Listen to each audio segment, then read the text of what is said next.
Dívida, Maria Lúcia Fatorelli, muito obrigado pela sua presença aqui no programa. Eu queria que você tentasse explicar em 3 minutos, o que é difícil, a tarefa é árdua diante do massacre de propaganda do governo a favor da reforma da Previdência. Eu queria que você explicasse por que o déficit, o famoso déficit da Previdência, é na verdade um déficit fabricado, que é a tese que você defende, e queria que você explicasse isso à luz do parágrafo 194 da Constituição Brasileira. Em primeiro lugar, agradeço a oportunidade de estar aqui com vocês, uma honra para a Auditoria Cidadã da Dívida. E essa questão da Previdência, ela foi a maior conquista da Constituição Federal. Os constituintes colocaram no artigo 194 da Constituição a seguridade social, a segurança do povo. Que não é só Previdência, não é. São 3 fatores. É um tripé. É previdência, assistência e saúde. Foi a principal conquista social. Ela é tão importante que na própria Constituição, no artigo 195, os constituintes estabeleceram o financiamento desse tripé. Então, eles colocaram lá fontes variadas de financiamento, como uma cesta. Nessa cesta, eles colocaram, primeiro, os trabalhadores e empregadores vão contribuir com uma contribuição para o INSS incidente sobre a folha, paga tanto pelos trabalhadores como pelos empregadores. Também, as empresas vão contribuir sobre o lucro. Então, foi criada a contribuição social sobre o lucro líquido. Criaram também a contribuição que incide sobre o consumo. Tudo que consumimos, bens, serviços, a COFINS, contribuição para o financiamento da Seguridade Social, que é a maior arrecadação do país.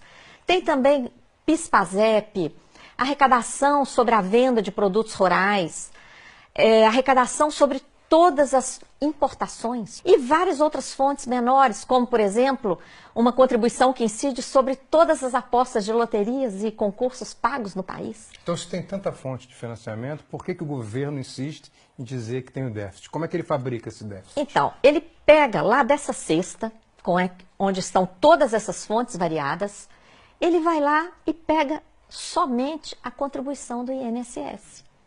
E compara o que se arrecada com essa contribuição, paga por empregados e empregadores urbanos e rurais, ele compara isso com todo o gasto da Previdência, que é o maior entre o tripé da Previdência, Assistência e Saúde. O maior deles é a Previdência.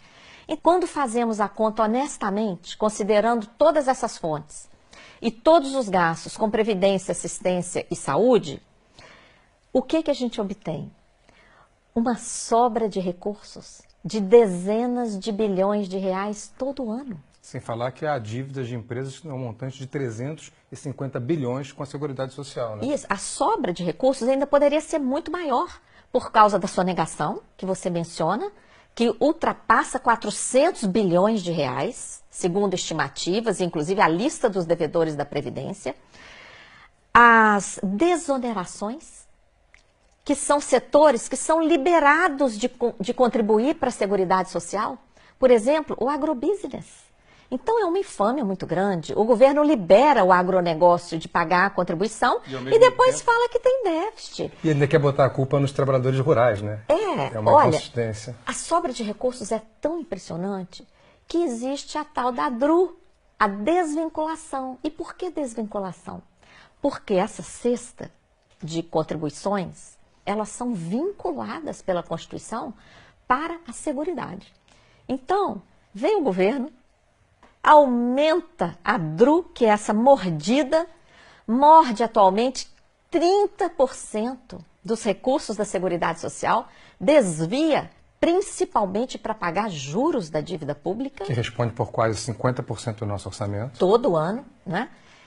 E depois vem falar de déficit? Não. Maria Lúcia, essa explicação dos ovos, né, dos 8 ovos na cesta, é muito boa, porque ela consegue se contrapor a essa propaganda maciça do governo que tenta impor uma visão da reforma da Previdência para o grande público. E, ao mesmo tempo, a grande mídia faz o mesmo, inclusive através de analistas políticos que sempre repetem: a reforma da Previdência é primordial e sem ela o país vai quebrar. Muito obrigado por ter sido tão clara com a gente.